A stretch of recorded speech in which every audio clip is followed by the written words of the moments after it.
So in this video, we're going to be setting up a CPC line zone. Specifically going to be safe inside, so meaning the robot is going to be within inside of the walls of this zone, and we're going to be making the main work area. So my main work area for this cell, we're going to be looking at the 6 points around what I call the house for this cell.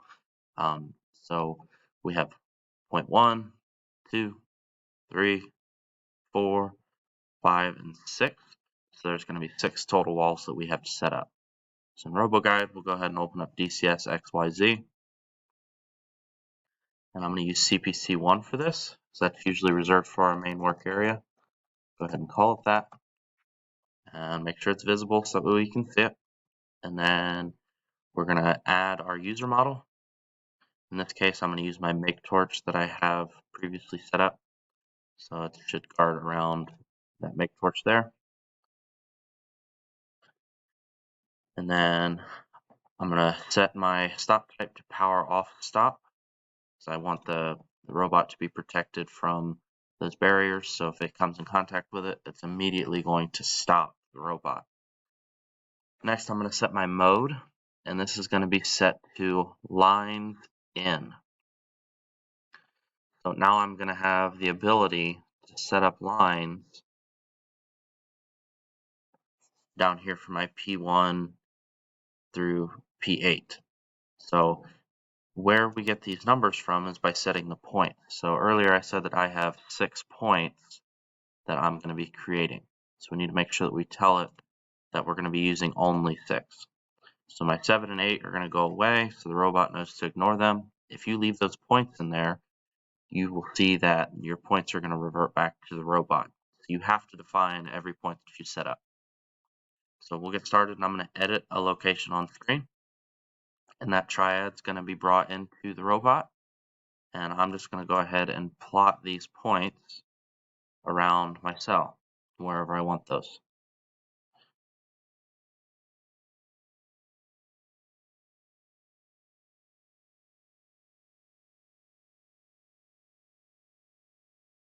So I'm just going to work my way around. I like to do clockwise. It's just easier for me to see.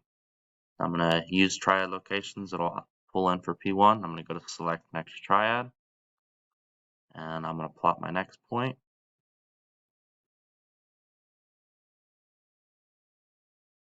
Use those locations. And go to the next.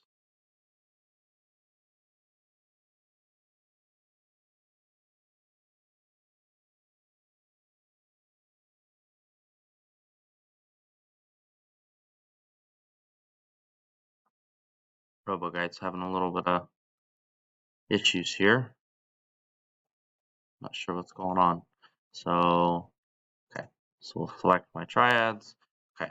So I've got my first 2 in there. I'm going to continue to drag this around. So I'm keeping in mind that I want to keep about 1 foot off of the side of my fencing because I don't want my robot to go right up next to the fencing. Industry standard, we try to keep it within 12 inches of the work cell fence for our main work area. So I'm just going to keep working around the outside edge of my cell. And the reason we go clockwise or counterclockwise with our points is if you start randomly plotting points, it's going to put those points out in that order, and your walls are going to be crossing, and it's not going to be accurate. My last one here.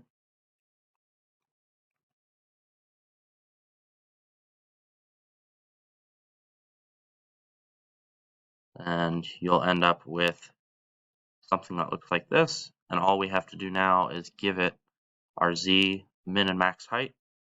So we'll set our minimum height to -850 for this robot, and this is pretty standard for robots. Now this one doesn't have a thicker base on the bottom of it, so maybe I would put this to like maybe 750. You can bring that up so it's just above the cell floor, because we don't want the robot to be able to collide with the floor either. But we have to make sure that we keep the robot model inside of this zone as well. So my Z height, I'm just going to bring that up to the top of the cell.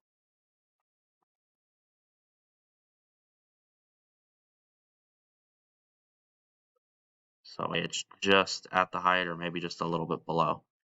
And other than that, that is how you set up your zone. So the last step that we would have to do is we'll come into our teach pendant and we have to apply those changes.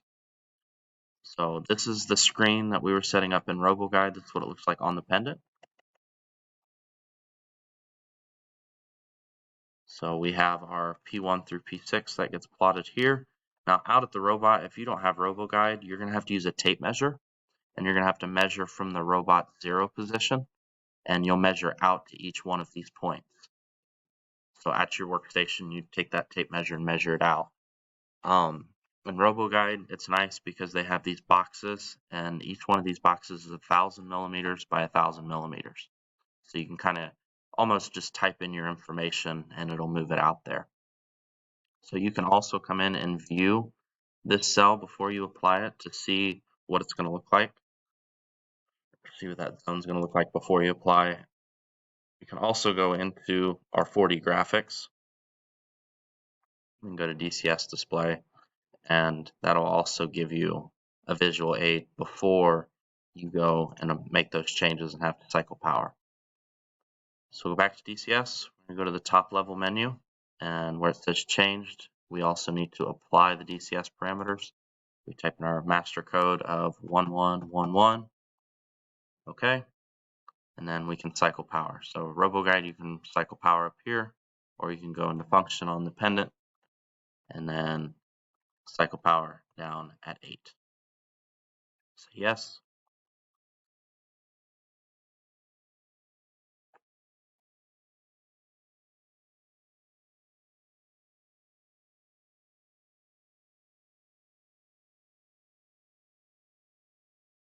And then once this boots back up, our changes will have taken effect, and that zone is now actively working.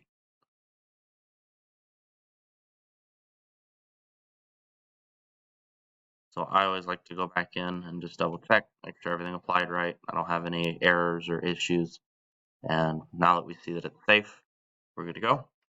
So when I jog my robot into that zone,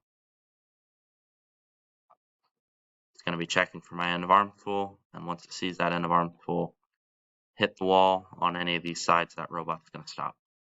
And it switches to unsafe inside of your menu. So another cool thing with CPC zones is you can get an actual safety signal status. So if you come into Safe IO status, into data, come down and find CPC, we can see that CPC1 is currently off. So when I back my robot back out and make it safe again, it's going to switch to on. So this is an actual safe signal that we could pass like a safety PLC and create an e-stop condition if we needed.